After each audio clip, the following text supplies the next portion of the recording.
And we are live. Let's see. All right. Welcome, YouTube. This is my buddy Tom. We did time together at Florence Federal Prison Camp. I'm Sean. Welcome to Federal Prison Talk Live. We're hoping we get some questions tonight. If not, me and Tom are just going to chit-chat about prison life. Before, after, things like that. What we're going through. Let's see if I can tell who's in the room. Got nothing, nobody in here yet, Tom, but give it a minute. I might hit the timer wrong. So anyways, Tom, you've been off federal probation now, what, 2-3 weeks? I've been off since August. Since August? Since August 23rd, I think. Oh, so that's September. Oh, okay. So how's it feeling? You feeling like a free man? Have you adjusted yet? No. Still I don't think it ever. You know, I had a little episode on Friday where I did a favor for a friend, and all of a sudden I realized it wasn't such a good idea, and it just gave me a relapse into my trauma. And so, you know, I realized that this trauma you're going to live your whole life with. And, you know, you may pretend it's not there, but it just takes one little episode to just zoom you right back into that trauma. This is a severe emotional trauma where there is almost no knowledge or understanding from the people around you. They don't realize that you are carrying, you are living, you are reliving this trauma that you went through. No matter what your crime was, or, you know, you still, I think everyone carries this trauma, and they may mask it. They may pretend it's not there, but I think they need to get, you know, be cognizant that they have had a very severe traumatic experience that emotionally you just don't get over.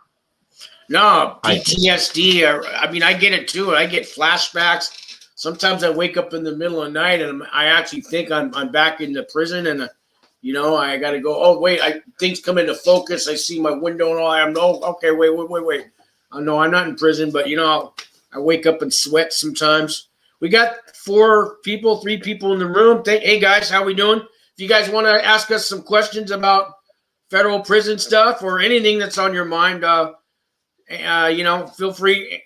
Put your name in the comment box, guys, because I see 4 people in the room, but I don't know who you are until you leave us a comment. But I guess you guys know me and this Tom. Me and Tom did time together, and Tom has finished his probation. And how much time did you do at the prison camp, Tom? Do you remember? 35 months, and they did not give me my good time. They kept me till about 3 weeks before my time was up. So, you know, when, just as a heads up, you may or may not, depending upon the mood of whoever makes those decisions. In my case, they just decided to keep me incarcerated an extra 2 months, and then they kept me in the halfway house an extra 6 weeks. So, you know, I didn't know how to object to that or fight it. So I did more time than I thought I was going to do. Hey, Tom, we got Frank in the room. He's actually going to Florence, Colorado. He's got his comment up here, 30 months. He's going to Florence, Colorado. And Frank's in Tijuana. They're letting him stay in Tijuana while he's on pretrial. Can you believe that? That's where he lives, so they trusted him. And then we got Living Good is in the room. What's going on? Yeah, God bless Frank from Tijuana, looking at 30 months. He's coming to Florence. And I got Living Good. What prison were you in, and for what, and how long? I was in Florence Federal Prison Camp in Florence, Colorado. That's the high desert part of Colorado, the south. I did 52-month sentence. With RDAP and good time, I got out of the prison after 27 months and 6 months in the halfway house. And Tom, you want to answer them? I was in Florence, Colorado, at the camp for 34 months of a 35-month bid. So it can be a great experience. It changed my whole life. I got to know myself like I had never known myself. I learned to be authentic and real, and not pose or posture as someone that I had created over all the years based upon all the people of influence around me. We live a life based upon a lot of the personalities of the people that we hang out with all the time.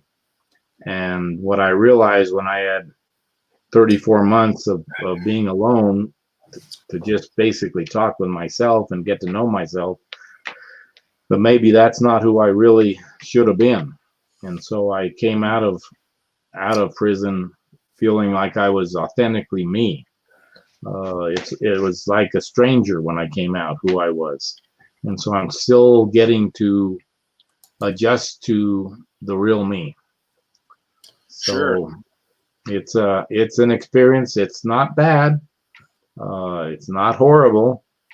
But the loneliness is tough, and you can find friends, but there are good friends and bad friends. And so you got to be careful. But the more you can kind of get to know yourself and deal with issues, read, study, attend classes, work out, eat healthy, use it as a sabbatical. We all need fixing. We all have issues.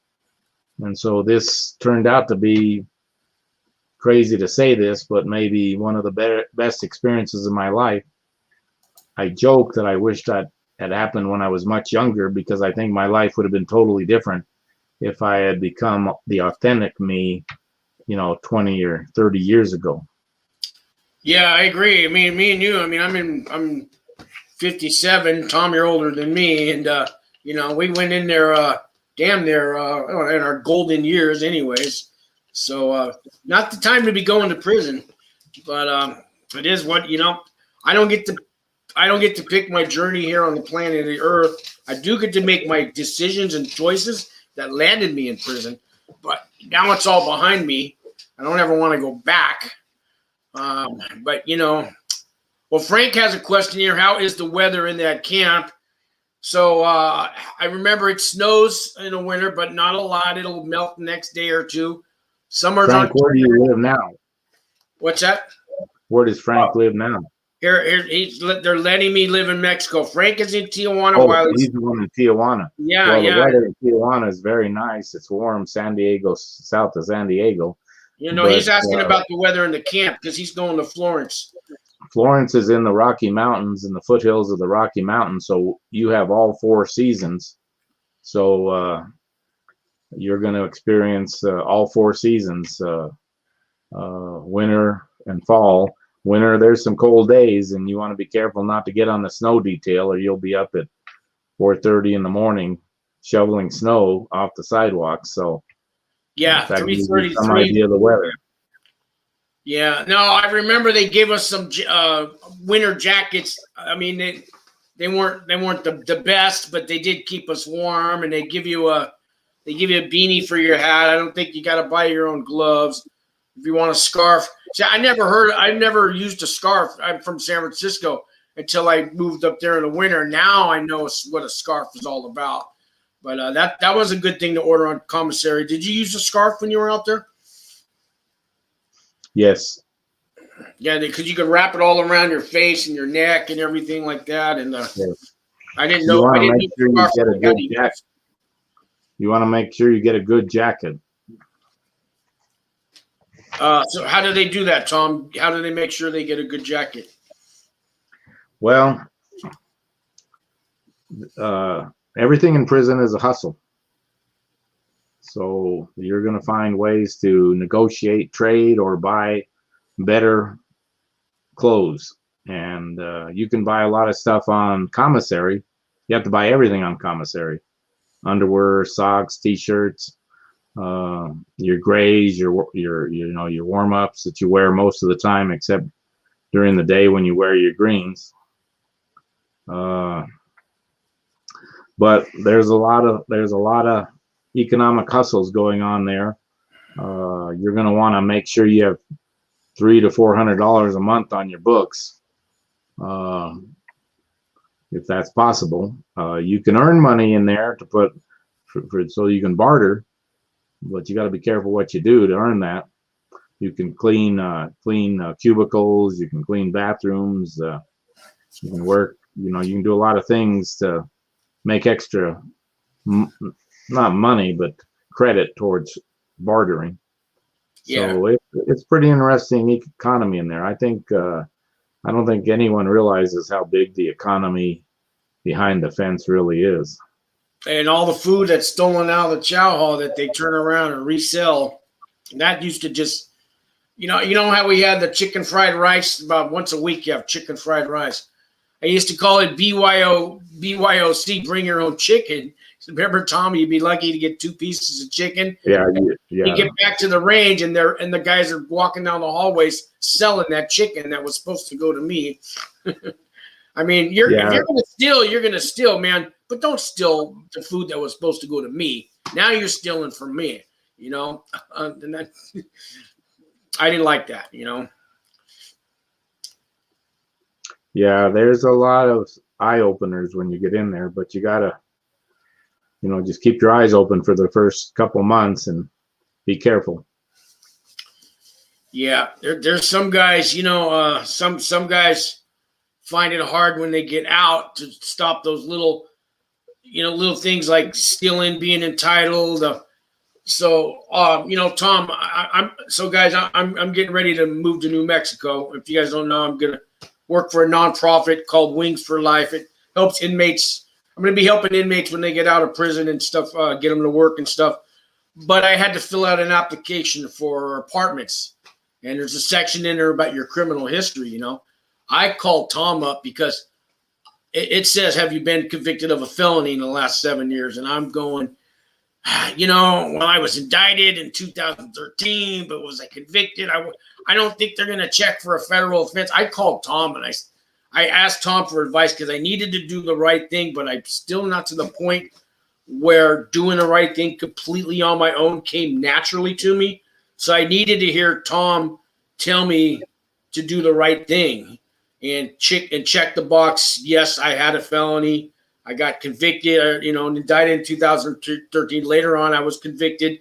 So, and then the screening background came back the other day on my email. It says I have my criminal history record is 0. Now, I just got a call from Jonathan. It's a guy that I did a bunch of videos on. He's at the halfway house in New Hampshire right now, and he's applying for an apartment.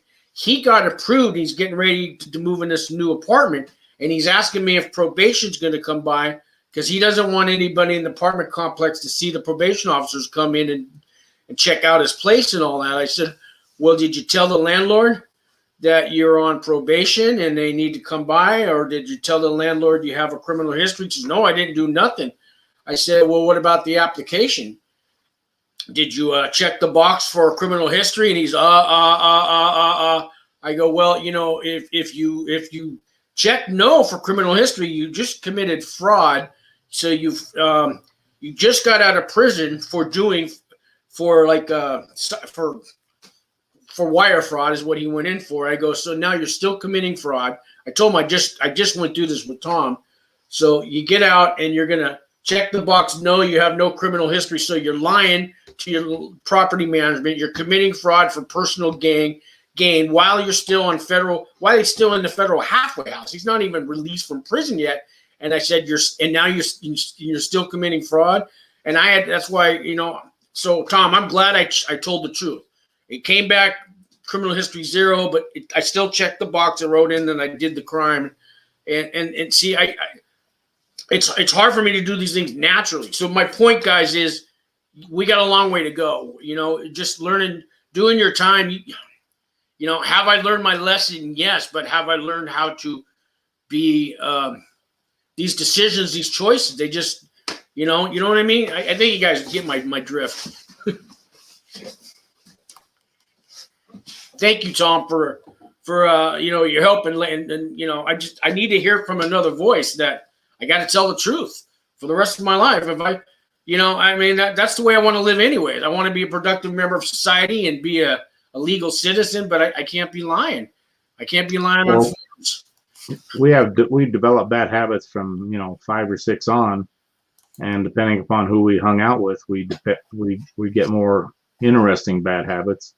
And changing those bad habits is really tough. And this break in your life where you have some time to really reevaluate who you are and what you want to do the rest of your life, this is a good time to break bad habits.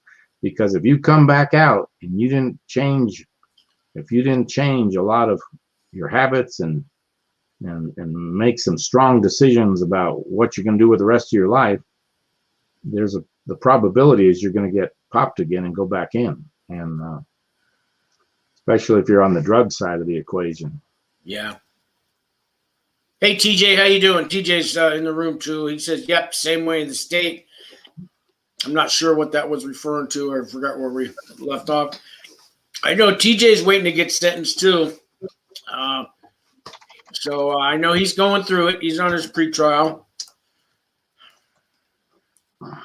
So you guys got some questions for me and Tom? Hoping we got some questions here. If not, me and Tom are just going to chit-chat about prison and stuff. Here we go. TJ says, how long does the sentencing hearing take? Tom, you want to take that one? Well, it just depends on what's happening. I mean, if you've done a plea bargain agreement, a lot of things are already organized, but the judge does go through a process and a procedure that they have to get on the record, because they assume that if you appeal the decision, they have to have a lot of stuff on the record. And so there's a lot of formalities in the sentencing hearing that they have to do. So a lot of it, you're just sitting there listening to all this stuff go on. And, your attorney will make a statement, and at the end, your judge is probably going to let you make a statement. I didn't realize that once you sign a plea bargain agreement, you basically can't say anything other than what's in that plea bargain agreement. Or, I waited till 9 days before my trial, and I was the last defendant. So, and it was pretty dicey. I had to make an agreement to minimize my deal, because they were a lot of people in my case that snitched out and made deals, and so I was the last man standing, literally out of 12. Yeah, the leadership role. Well, surprisingly, I was the least involved. Even the U.S. attorney said, you're the least involved and the least responsible, but you're the only one left, and so I have no choice but to pursue this. But I know what you did, and I know what your participation was, and I don't believe you should go to prison, but we're here at the end and you're the only one standing. So, but if the judge is open to it for probation, I'll go along with probation. So the U.S. attorney turned out to be pretty good to me, but the judge wasn't. And the judge had a bias that just took off and just turned everything around. But it doesn't matter. It's it's the process you're in. Sort of, the course is already set. So an hour to 3 hours would be a typical sentencing hearing? Yeah, mine was about 2 hours, and there was a couple people ahead of me getting sentenced. I know one guy got like 190-something months. It was a long sentence, and I got scared. But that guy was a bank robber and stuff with a gun and held a hostage and all that stuff. But yeah, about 2 hours for me. I had 3 people show up that wanted to speak to the judge. Of course, all 3 of them asked the judge to give me probation. I told them not to say that, but they did anyways. And then it was my turn to talk to the judge. And I told the judge, I know now these are friends of mine from like Alcoholics Anonymous who showed up. And I told the judge, I know you can't give me probation. I'm ready to do time, Your Honor. I'm not here to ask for probation. And I just spoke from the heart, and I told the judge about my, I briefly went over the crimes I did, told him I'm 100% guilty. I want to do the punishment. I told him a few things that I've done to try to change my life. I've been feeding homeless and going to AA meetings and getting off the drugs. And I said, I know that doesn't make me special. but I am trying to change, Your Honor. And when I get out of prison, I want to keep on this path and change. And, and I just told him to just be fair. I just asked him to be fair, and I'm ready for my punishment. And so they were going to give me 60 months. They dropped it down to 52. The judge, I don't know if that's because of what I said and the people who showed up, but the prosecution wanted 60 months, no less. And they gave me 52. So, a few extra months. I don't know if my speech did anything. The judge didn't really tell me, you just changed my mind, I'm going to give you 8 months off free. They don't really tell you that, but I know by your actions at sentencing day, you say the wrong thing, you piss the judge off, they can definitely give you more time. So if you don't know what to say to the judge, don't say nothing at all. That's my advice. What do you think, Tom? Well, it just depends on what your case is about. Certainly the judge has some discretion to make your sentence easier. So you want to be very real in that dialogue with the judge. There's no sense making excuses or trying to defend what you did. That time has passed. So I think you just want to acknowledge, take responsibility is their big issue. If you don't take responsibility, you will get more time. And that was a hard one. That was the hardest thing for me to not, because there were a lot of extenuating circumstances that I wanted to talk about. But if I would have talked about them, now I know I would have gotten more time. So taking responsibility is basically the theme of the sentencing hearing for you. And, TJ's got another question. Do they have any programs in prisons for veterans? I don't know if specifically for veterans. Do they, Tom? I'm not a veteran, so I didn't pay attention when I was. I don't remember any programs for veterans. Of course, there's a lot of veterans in there, and they pal up, but I don't remember a program for veterans. There should be. Yeah, there should be. I think some of the correctional officers give you a little more respect since you served your country. Not that that's going to get you any extra thing. They're not going to throw you a pack of cigarettes because of that, but they might look the other way for something maybe and not give you a shot for, walking across. I mean, there's a thing called a shot in prison. It's a write-up now. Walking across the rocks, walking with your shirt untucked, eating an apple outside of the chow hall. All these little things are shots that they usually don't give you one for. So when I say look the other way, there's some COs, you walk across the rocks, they're going to write you up just because they got it out for you. A lot of them, they'll write you up any little thing they want. And then there's looking the other way if they see you with a cigarette or a cell phone. And, there's different levels of it. But, they are there to do their job. I haven't never met one correctional officer that looks the other way for a cell phone. Not one. How about you, Tom? No. They kind of like giving you shots. And you kind of get rebellious at times and kind of, invite them to give you a shot. All I can tell you is it's best to just stay away from all the COs as far as you can. Yeah. A lot of people think I'm going to buddy up with this CO and chit chat with them. And I think it's a real good idea to never have one conversation with a CO if you can avoid it. There was that CO Maycheck in education when you worked in the back. Did you and him have normal conversations? Do you remember him? Yeah, I worked with him every day, and he was a chameleon. He used to be on the goon squad at the ADX Supermax, and so he was one of the 8 COs that would suit up in a padded uniform and a helmet, and they'd go in and extract people out of their cell. Oh yeah, and they're extracting the Supermax people out. Wow. And so he liked that job, so he talked about it a lot. But as he got older, he just wanted to, have a sort of an easy job until he got his retirement. So he became the education CO, and he was a tough guy, man. He no nonsense guy for sure. if he could make your life hell real easily. Well, he seemed real nice to us in the classroom. He'd come out and say, "Hey guys, I'm sorry the computers are down, but I'm working on it." And he'd come out and make little announcements about what's going on in education, and said, but I'm working on it. He seemed like a nice guy when he made those little speeches, but I didn't work with him. So you worked with him. So is that all kind of a front that he put on, maybe, or I don't know. He just seemed like he was down to earth to me, but I didn't work with him like you did. Well, it just goes in a rhythm of when they're nice and when they're real hard-ass COs. I mean, they all have a rhythm, and they all have none of them don't have an attitude if you invite them in to have an attitude or you're within range of them.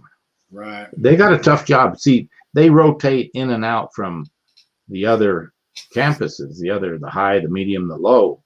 So they've been spending, they were scheduled up at the penitentiary for a while, and yeah. Now when they work there, they don't even know if they're coming home alive at the end of their shift over there, right? Yeah, they were under a lot of threat conditions when they were in other areas. So when they came to the camp, sometimes I think they kind of realized that they weren't going to get hurt in the camp, and they sort of took out their frustrations on the campers. I think, that's maybe part of it. TJ says here they the ones bringing the phones in. So TJ, at a camp, the guards don't bring nothing, and we don't have a fence at a camp. So I mean, you just you could walk to the store and come back if you don't get caught. But yeah, the guards don't bring nothing in a camp. The inmates do that. Like I said, there's no fences, so it doesn't take brains. There's no fence. Just go pick it up. So yeah, in a penitentiary or a medium facility, yeah, they got to bribe the guards and put money on their payroll and all that stuff, manipulate the guards and all that. But see, guards don't they don't do that at a camp. They don't need a guard for anything. They need the guard to just look. They need the guard to not be looking. But other than that, yeah, the guards don't bring that stuff in. I got a new guy in the room. Dawood B. He says, "Is there a quarantine when you surrender?" There was, and a few of the camps and a few of the prisons are still doing quarantine. From what I heard, most of them are not. If you've been vaccinated, you got to bring proof that you need to bring proof with you. What do you know about that, Tom? I don't know anything about it. This is a whole new ball game with the quarantine issues. I will tell you that you want to really work on sanitation and cleanliness, and because if colds start going around or flu starts going around, it's real easy for you to get sick. And I don't know if there's been a lot of COVID cases in prison or not, but you want your sanitation to be ever better than it's ever been, man, because you don't want to get sick. Because if you get sick, you're going to lay in your bunk and be sick, because they don't care if you're sick. Yeah, and everybody will get sick around you, and that's and because you're in confined quarters. If one person's sick, everybody gets sick. I remember that. Got 13 people in the room. I like that. So if you guys want to ask some questions, say hi in the chat room. Vince is here. Let's see. Hey, Vince says, "Hey, Sean, another wacky question." I like wacky questions, Vince. If you have a well-kept beard, is it possible to maintain it while in the camp? I've never seen so many beards in my life when I went to that camp. God, I mean, I didn't know if I was Amish people there or bikers or what. Oh, man, there was so many beards, capped and uncapped. Some guys had strings and tied them all up, and other guys kept them nice. Do you remember all the beards, Tom? Yeah. Yeah, you go through phases where you want to shave and be, and then there's phases where you say, the hell with it, I'm just going to let everything grow for a while. I went through 3 or 4 of those phases where I wouldn't even bother getting a haircut or shaving, Yeah. But it's better if every day you make yourself presentable and try to feel better about yourself. Yeah, I mean, I showered every day, and it's one thing when you get to, I just did a thing on commissary, but shower shoes is the first thing you want to buy, and all your hygiene. And make sure you shower every day because you're living with other people, man. And if you don't shower, people are going to make you shower, and they will find a way to make you shower. But as far as getting haircuts, Tom, I had a question. Somebody actually asked me this question the other day. How do haircuts work in prison?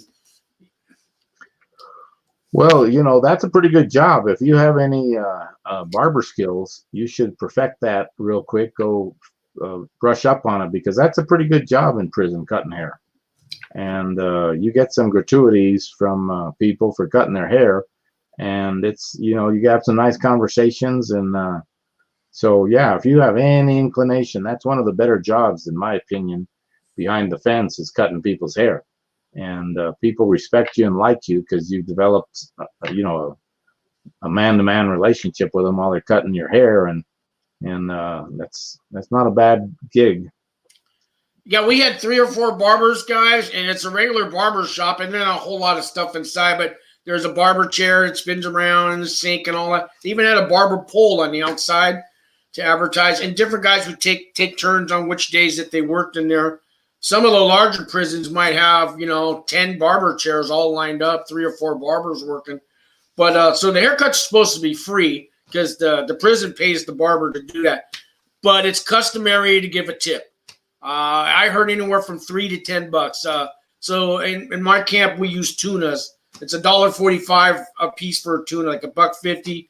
So I would tip the guy 2 or 3 tunas. A lot of guys tip a lot more, but they want fades and special things done and all that. I would just tell them take a 1 and just buzz me. Also, they give haircuts in the bathrooms in the dorms at night. A lot of guys have these little portable razors and shavers and things that they brought with them from other prisons that sell them at commissary.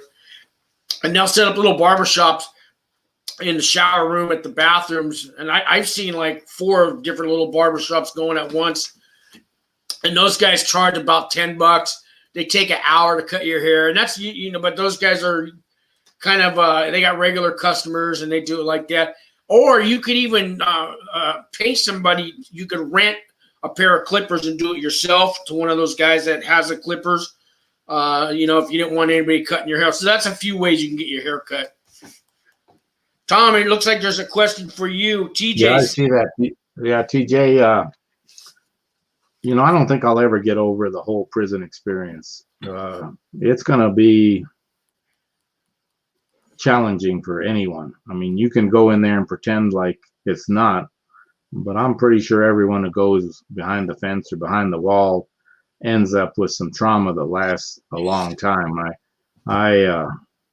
It's hard to talk about even, but you need to work on your mental health while you're in prison, and you need to become healthier mentally as well as physically, because when you get out, you have some big challenges.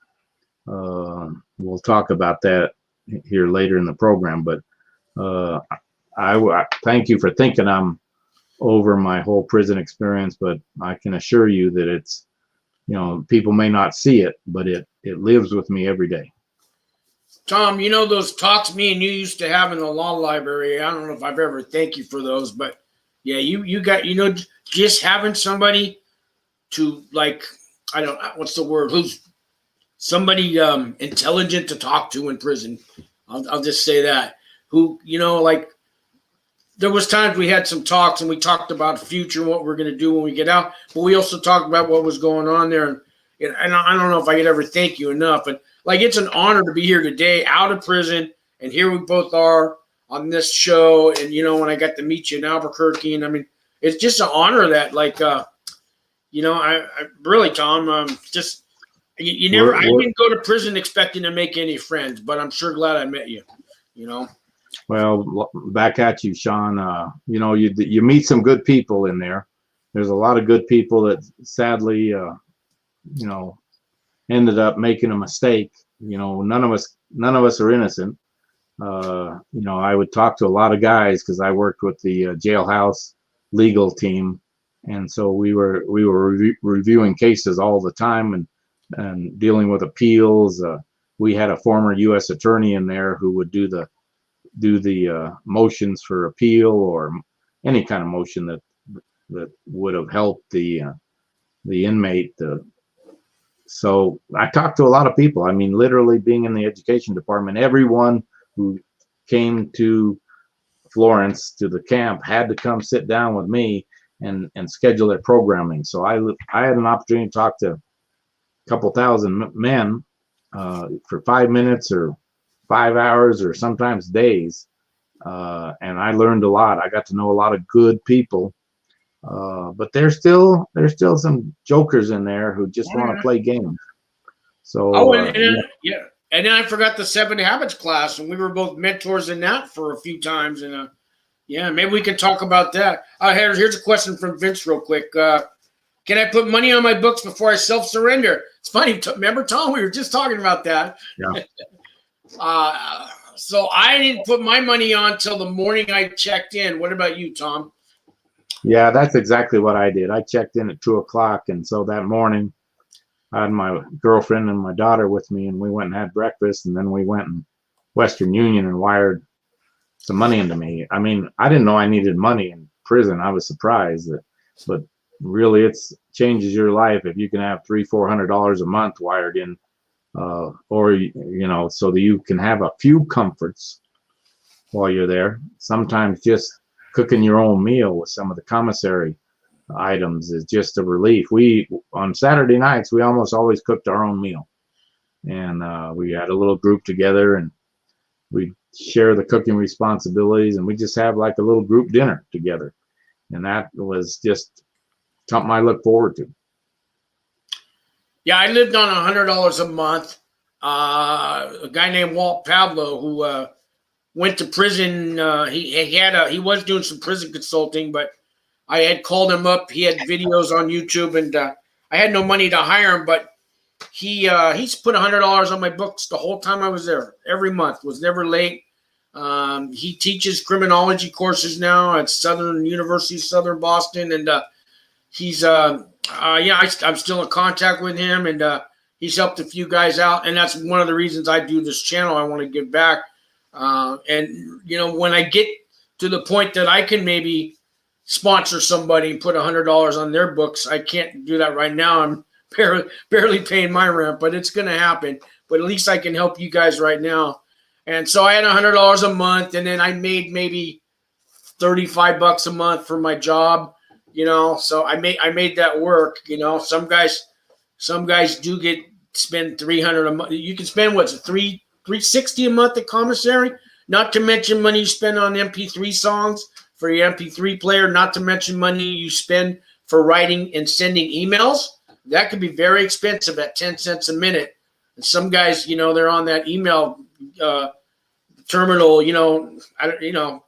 2-3 hours a day. It's got to be costing them $10 a day in emails, So yeah, you can spend a lot of money.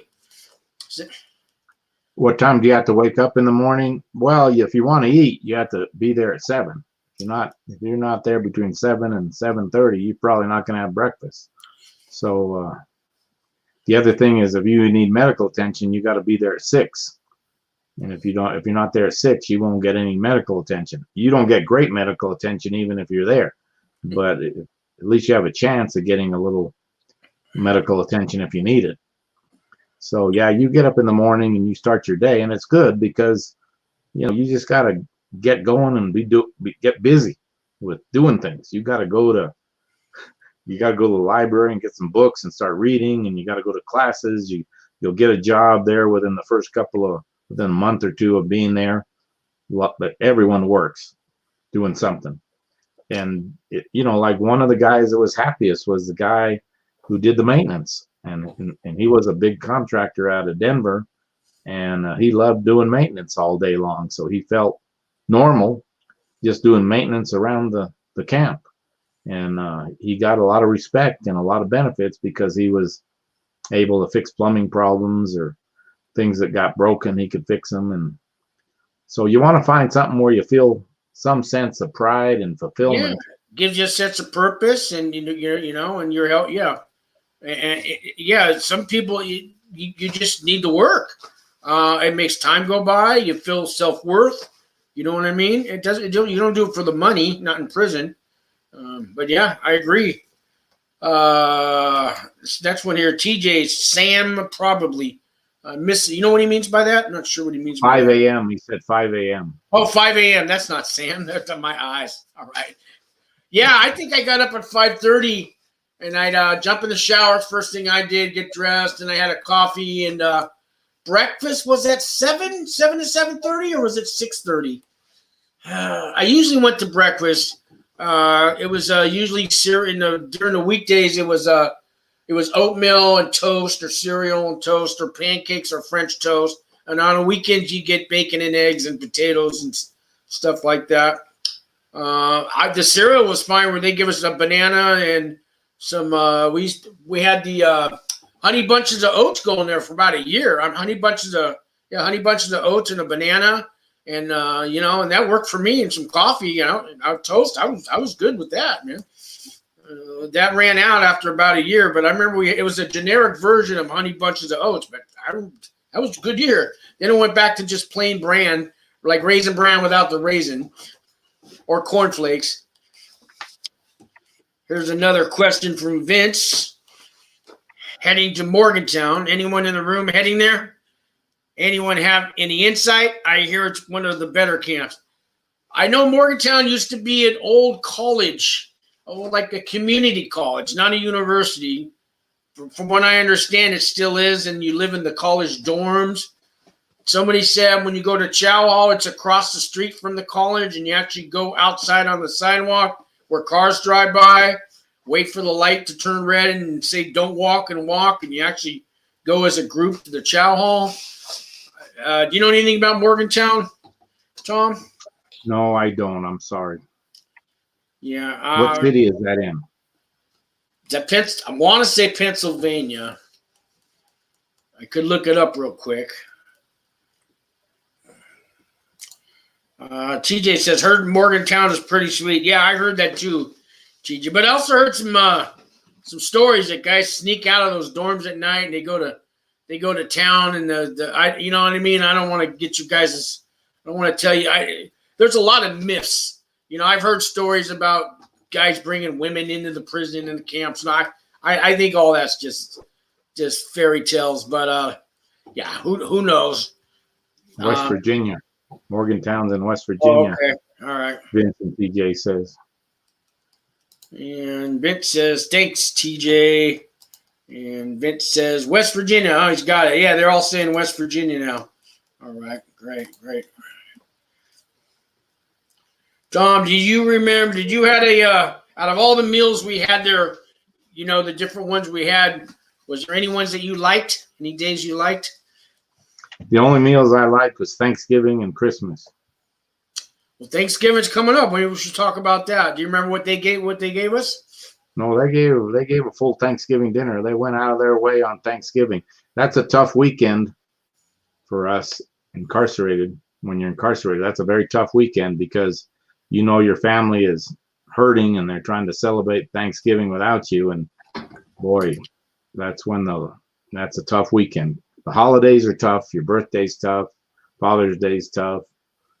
You gotta get strong in prison. You cannot be vulnerable when you're going in.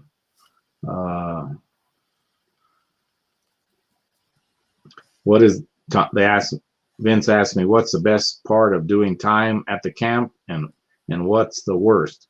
Well, I became a reader. I read over 200 books.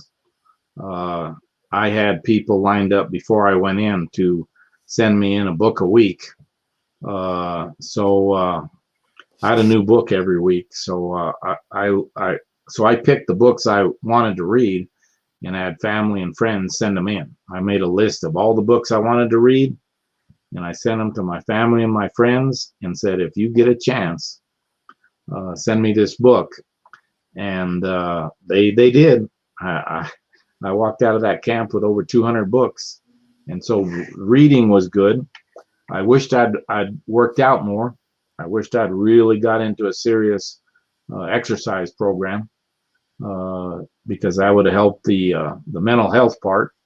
I wrote a lot. I wrote a project planning document, a 200-page project planning document. So I did a lot of research on starting businesses when I got out, and now I'm starting those businesses. So I tried to keep real busy. I was in the education office and the library, and so I went there right after chow, and I stayed there till dinner, till count, and then dinner, and I went back there after chow. Yeah, you were in that office all the time, man. I remember that was your home from home. It got me through having a place to just go sit down and read and work. And I had an old typewriter that I just sat there and started typing. My typing skills got real good. And so the worst time, there's some bad guys in there who want to mess with you. I'm a white guy, an old white guy. That's not exactly a popular person in prison. So there's guys in there who want to mess with you. You got to avoid them. You can't challenge them. You got to just avoid them and accept that have some agenda. But sometimes it's just a sport, or just they're angry and you look like a good candidate to vent that anger on. So I had a half a dozen experiences that were not good. And you got to be careful. You do not want to fight with anyone. You do not want to argue with anyone, period. Yeah, that's and right. If there is something going on, you want to get up and walk away. It's no time to prove that you're macho or you're the man, or you're no time to be right. You don't want to be right and prove them wrong. I just take the loss and walk away. If the argument lost, yeah. If it comes down to it, yeah. You're in a situation where mental health of those who have more severe mental health challenges than you may have are going to act up. And so there's a lot of, the worst part for me was dealing with the mental health eruptions of other people. And sometimes they wanted to vent those on you. Yeah. Vince, I think you're pretty safe at 6'6", 250 pounds, Yeah, I would say so. There's no one-on-one fighting in prison, just so you know. Whenever you fight with somebody, generally they've declared an allegiance to a gang, and there's right away 6 to 20 guys against you. So you don't ever want to fight, because there's a good chance that you're going to be fighting 5 or 6 or 10 people at a time. Sure. So if you have a tendency to fight, or you say, will people try to test me at the camp? Yes, they will. Will you pass the test if you smile and walk away?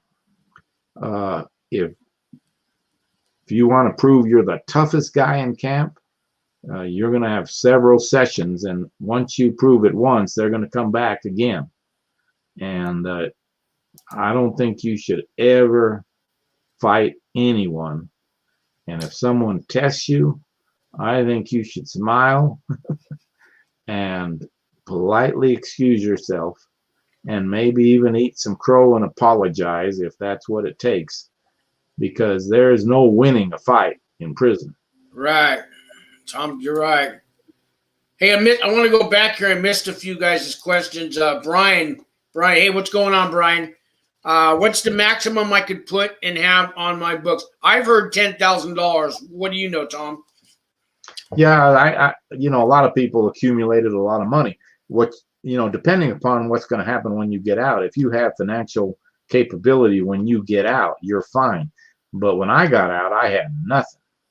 I had lost everything. My crime was a financial crime. They took everything, and I had restitution. And so, I didn't have any money when I got out. So it was tough. That's right. If you owe restitution, they'll start taking that out of your account. They can take like 25% a month out. So the biggest shock for the older, what's that? The biggest shock for the older guys who were on Social Security was you don't get Social Security when you're in prison. No, they cut you off. You don't get disability when you're in prison. All that goes away until you get out. TJ says, I wish I could qualify for camp, but I have too many points. I'm looking at a low. Yeah, me and TJ, he called me up on the phone, and I got a checklist of questions and stuff. He's looking at like 14 or 15 points, so he's going to a low. I mean, I don't know his criminal history points. You know, I mean, what he says it is. But even a low is not going to be bad at all. There's the only thing is the sex offenders at a low, you know, and there's a fence. But you can make it through a low just like a camp. They're not going to want to see your paperwork, or you don't got to join a gang or anything. You know what I mean? What do you know about a low, Tom? I don't know anything. All right. I only know from guys I talk to that been in lows.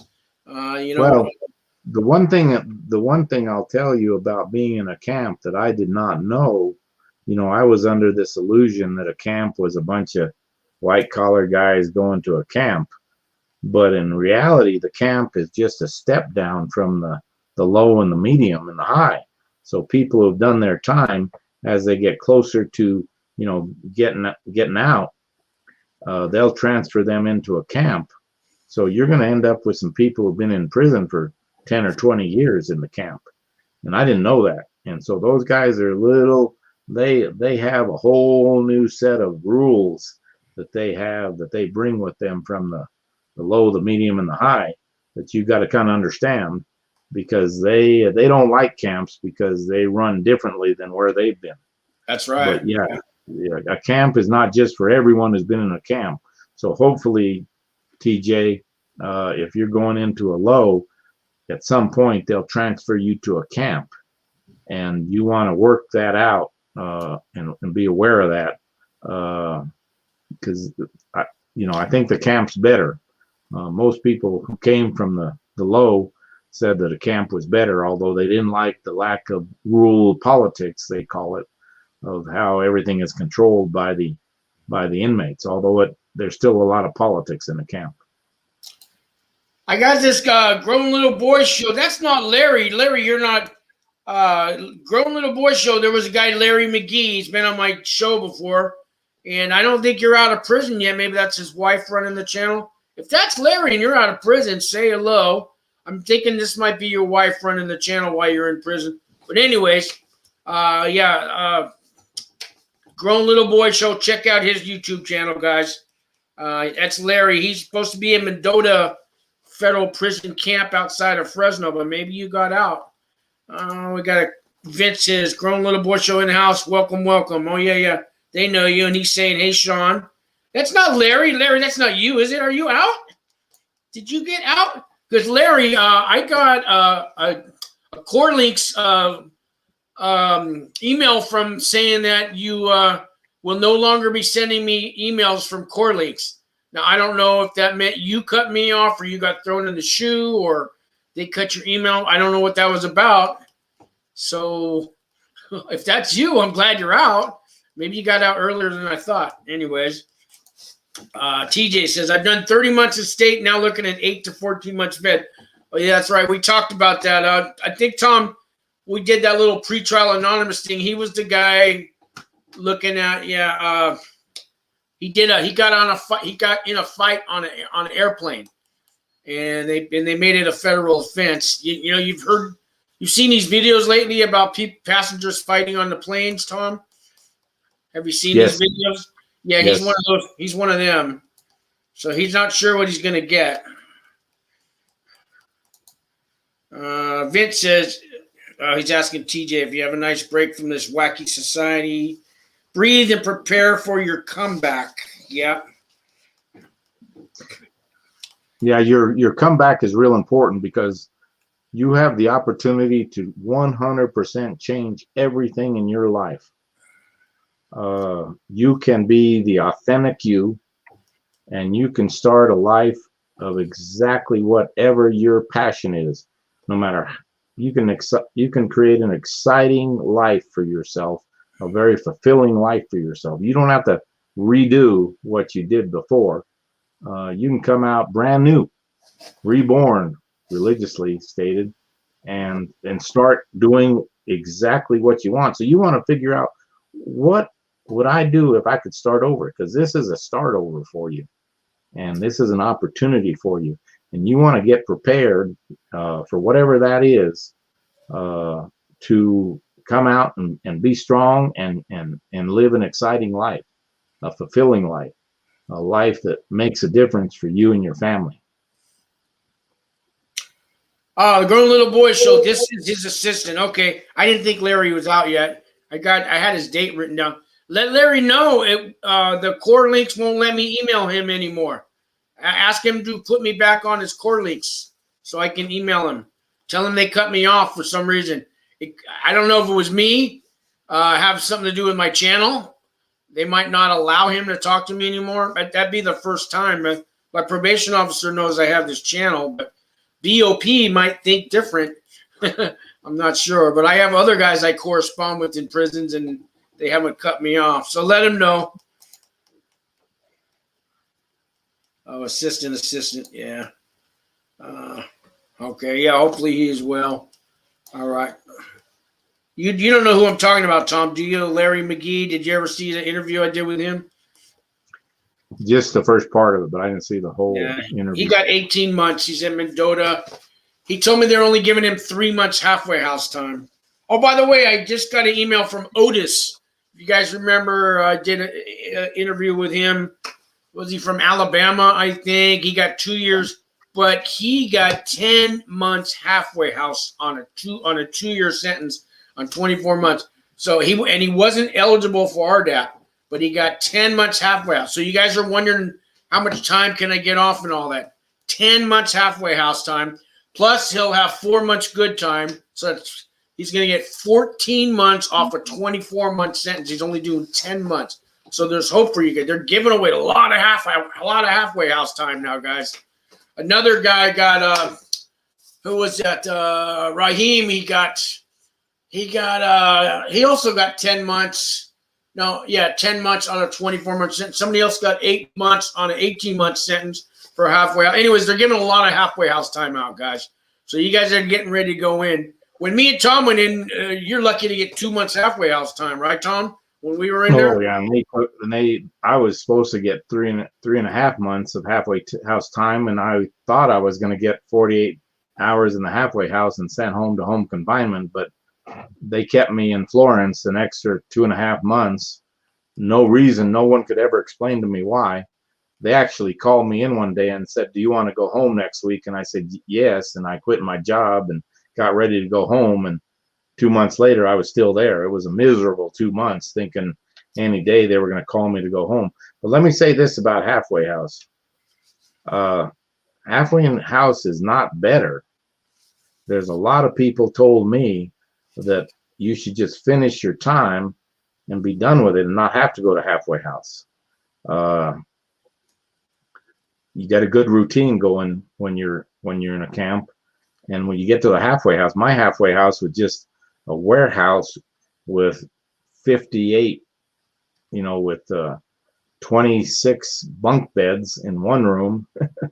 And the halfway house was not as good as being in the camp. So you need to think about whether halfway house is really going to be better or not. So I'd go see where your halfway house is and find somebody who's there and see what kind of quality of life you'll have in that halfway house, because they don't have any of the amenities they have in a camp. It's generally just a warehouse.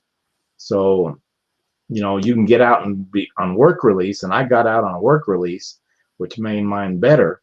But, in retrospect, I'd have just as soon finished my time and walked out the gate and not had any more probation. Any more time to be in a halfway house or home confinement. Let me answer this for Dave. Dave says, does the camp you go to have any effect on how much halfway house time you get? So we had 3 case managers at my camp, Dave. There was there was 2 out of the 3. There was one lady who was really nice, and I always heard guys would get 6 months halfway house from her all the time. And the one I had was fair. He'd give 2 or 3 months. And then there was one other lady that would only give you 1 month no matter what. And I heard about guys coming out of camps in California and Tucson, and they're getting 12 months halfway house time, and Sheridan, Oregon was giving everybody 6 months halfway house time. And I don't know if it depends on the caseworker or the case manager, how hard they want to work for you. Is the halfway house already full? Is there only one halfway house in your area? Like in LA, they have 5 different halfway houses. But, you know, in San Francisco, we only have one. Oregon only has one. You know what I mean? So if the halfway house is already full, are there more people in home confinement there? There's a lot of factors that come into play. But I want to say the answer is yes if you believe inmate.com. Inmate.com is the inmates' gossip channel. So most inmates will tell you, yeah, it depends where you go, that they'll give you more halfway house time. I'm not sure how true that is. Vince says, TJ, I think you have a point. And Vince, is 1 year halfway house possible? Yes, it is. Actually, you can do up to 18 months halfway house time. I heard about it once or twice, but I have heard about guys getting 12 months halfway house time. Now, you may not want all that, like Tom said. You get to go to work every day, but the halfway house time, not always, they're always in the bad neighborhoods. You're going to get patted down and searched every time you go in and out, breathalyzed, drug tested at 3 a.m. almost every night at mine. You're 5 minutes coming back from work one day because the bus didn't pick you up, and the bus in San Francisco, the bus would be too full and they wouldn't let anybody else on it. Now I'm going to be late for work, and I'm calling the halfway house, but they're not answering their phone. The number's busy, busy, busy. I get there. I explain all this. They don't care. They call the marshals, and I'm back in prison. You know what I mean? So you're taking a chance. So, yeah, the halfway houses aren't always what people think they're going to be. But for me, it was a chance to earn some money. I only had a job washing dishes, but, you know, it paid $19 an hour in San Francisco washing dishes. I was able to buy a car when I got out of the halfway house and get on my own. So, you know, for me, I needed the halfway house. I had nowhere to go. So some guys have somewhere to go, and the halfway house is just holding them back. So, oh yeah, I got that. You're his assistant. Yeah, like I said, I knew Larry had somebody running his page. Let's see here. Vince says, I agree. I heard halfway house sucks. I heard because I have RDAP. I have to. Yeah. So if you have RDAP, you have to do aftercare. It's called TDAP. You got to do at least 4 months aftercare, but you can do that from home confinement. But now you only get home confinement for the last 10% of your sentence. So if you're doing 4 years, you can do 4 months halfway house time. 4 months home confinement. Tom, you were on home confinement. You want to talk about what that's like? Well, you know, that was when my girlfriend liked me, and I hadn't been with her in a while. So it's kind of nice. You know, I was only on home confinement for, I think, 3 weeks. So it was sure nice to get that ankle bracelet off. But you know, home confinement is obviously a lot better. You know. And I'm hoping with this letting people have more halfway house time, that these halfway houses are letting you go home. These halfway houses, remember, they get paid every day you're there. Most of them are not-for-profit foundations, and they get a daily payment based upon the number of people in the halfway house. So they're not anxious to let you go. You know, I didn't realize that till I got there, and they wouldn't let me go. And you know, there was a horrible incident that happened right on the bunk next to me, where a guy got killed right in front of me, and they let me go the next morning. So if it hadn't been for that, I think I'd have been there till the end of my sentence, my 35 months sentence.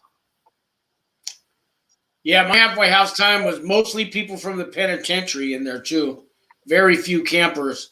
And a few people got shanked and stabbed and killed while I was there from guys in the penitentiary. You know, they still come in there with their penitentiary attitude, and they don't like campers. Vince, 50. Oh, Vince, you got to do 53 months. I had a 52-month sentence, Vince, and I saw you getting an RDAP, so I left the camp after 27 months. So that's probably going to happen to you too with the RDAP. So figure about halftime. You'll be out of there half that time, Vince.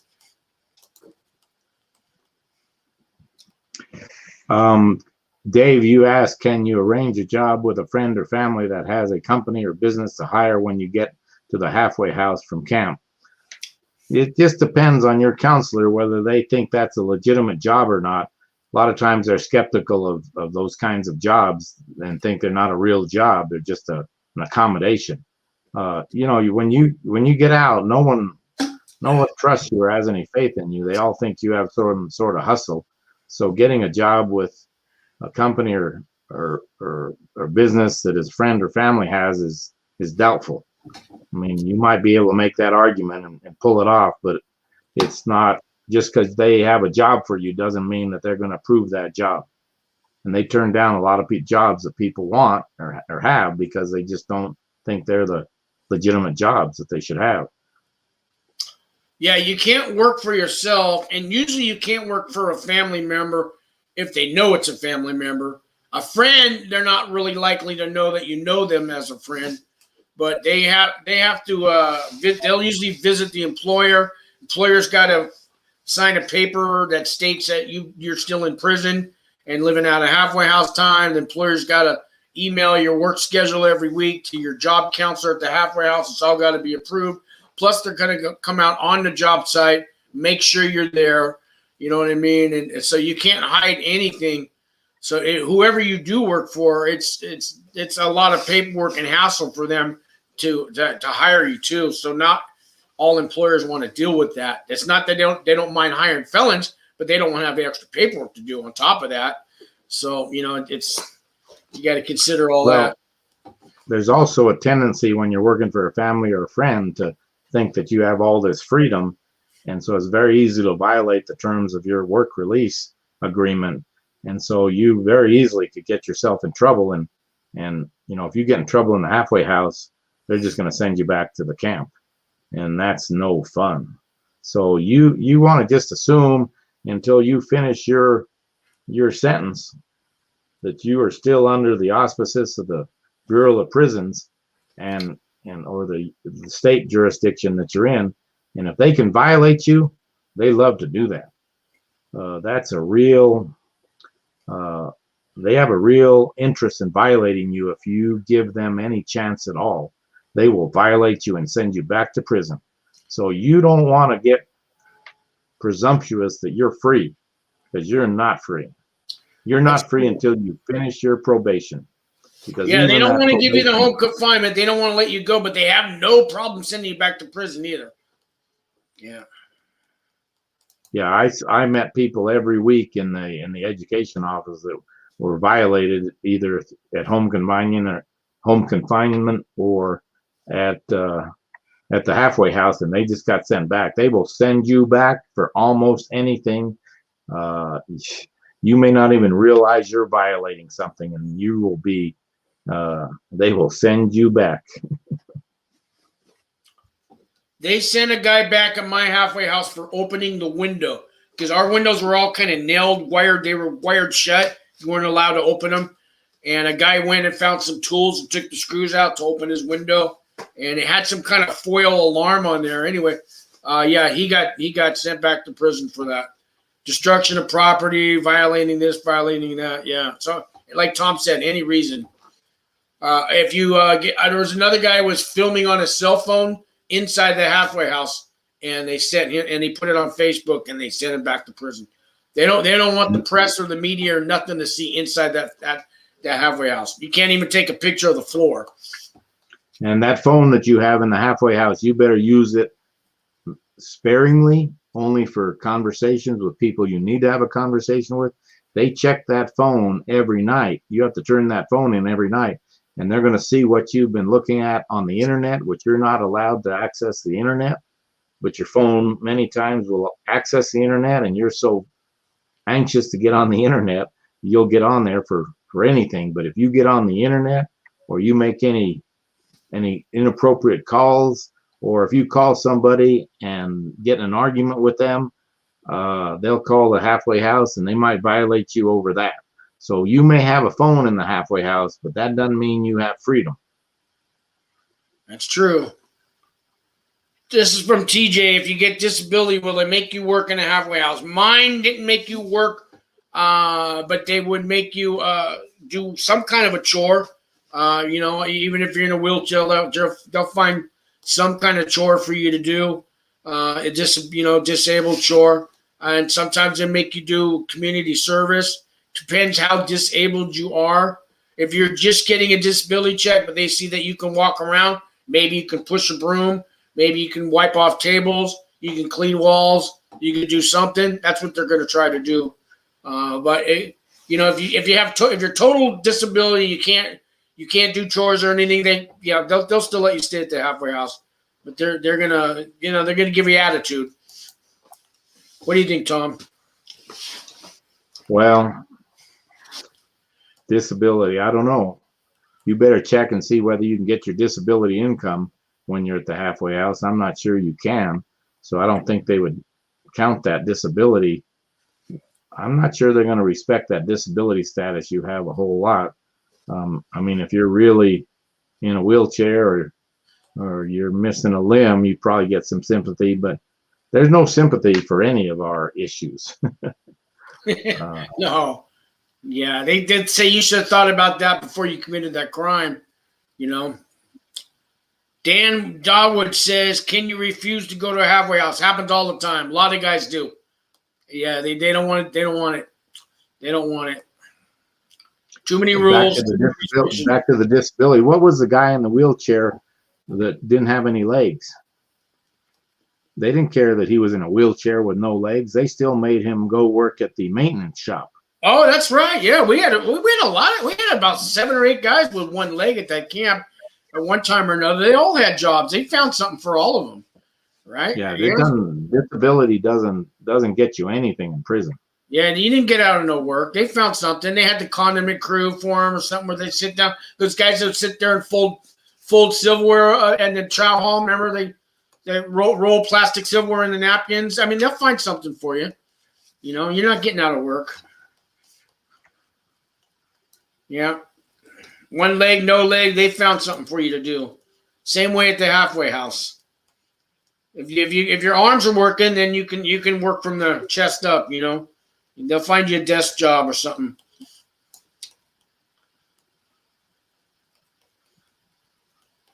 Just Vince says, looking at all 27 months inside, but that's with 6 months halfway house. But man, these halfway houses I hear are terrible. Yeah, that's what we've been talking about.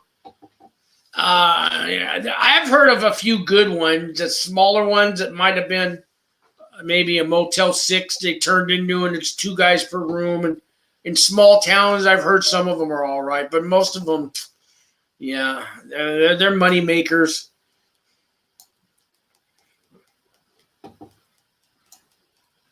Well, had a lot of questions on here, Tom. We've been talking about an hour. I don't know if you guys want to keep going, Tom. Got 14 people in the room. I like that. Well, let's give anyone who has a chance to have another question to ask it now, and if you have a question, go ahead and post it. We'll answer it.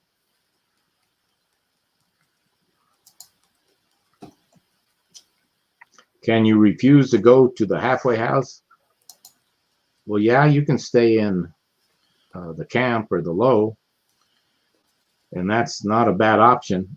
Many people told me that's what, when they walked out of there, they didn't want any more prison time, whether it was in an halfway house or home confinement. They wanted to be done. Yeah, me too. On your PSI, can they really use things that happened over 15 years ago? There are no rules on a PSI. They can use anything that person who does the PSR, or that federal agent or state agent who prepares the PSI, they can put anything they want on there. That thing is we should talk about that another night, because that's a very important document, and it can cause you a lot of problems. So we need to talk about that PSI next week. Yeah, any felonies over 15 years are not supposed to be used for your offense level or your guidelines. but the prosecution will use that against you. They can unseal your records when you were a minor if they want. Anything they want to use to prove how bad of a person you are. So yeah, like Tom said, we'll talk about that on another night. Here's one, EB Bud. Any issues with the IRS? Well, I do. I owe quite a bit of money. I did wire fraud, tax fraud, filing false tax returns. But I'm not sure if that's what you mean by any issues. Do you mean now? Do we have any? What do you think he means, Tom? Well, I don't like to talk about IRS. Yeah, well, then we won't. Yeah, there's a lot of issues with IRS. Yeah, Those guys have a long arm. I don't lie on my taxes now, ever. So don't lie on your taxes, guys. Just don't lie. Another great session, guys. Oh, thanks. Oh, you're welcome, TJ. Tom, I want to thank you for being on here too. And I know it's not always easy for you to relive these prison memories, but I know you've helped some people out there. These questions might seem menial to me and you, Tom, because we've already been there and done it. But you know, when you're going through what a lot of these guys are going through, facing prison, they have no clue what's ahead of them, you know, in their journey through this federal system. And I'm sure we helped some guys out, Tom, and I know you did. So thank you, Tom. Just remember, you're helping somebody else. I know some guys I've already told you thank you. So, well, you guys hang in there. You need to look at this as a sabbatical where you can reinvent yourself, where you can discover a new future for yourself. Spend a lot of time with your family. This is harder on your family than it is on you. Go see every family member you have and spend a couple hours with them and have a heart-to-heart talk with them, because when you get out, they may or may not be there. Well, that's just the reality. They may not be able to handle it. But if you go see all of them, all your family, all your close personal friends before you go in, spend a couple hours with them, have a heart-to-heart with them, apologize for anything that went on in the past, come to terms with whatever issues need to be dealt with, so that when you get out, that business is taken care of. hey, who's this? Dave wanted to know when best time to. I'm off the next couple of days, Dave. So just call me after 10 a.m. San Francisco time, and don't call me late at night. But no problem. All right, guys. Thank you very much. Thank you. Oh, TJ said he made a donation. God bless you, TJ. Thank you very much. And we'll see you next time, guys. Have a great Thanksgiving. Enjoy the weekend. And you know how to get a hold of me. It's all underneath all the videos. Thanks again, Tom, okay? Thank you, Sean. God bless you, gentlemen. You bet. Have a great Thanksgiving. Take care of your family. Hold your children. All right.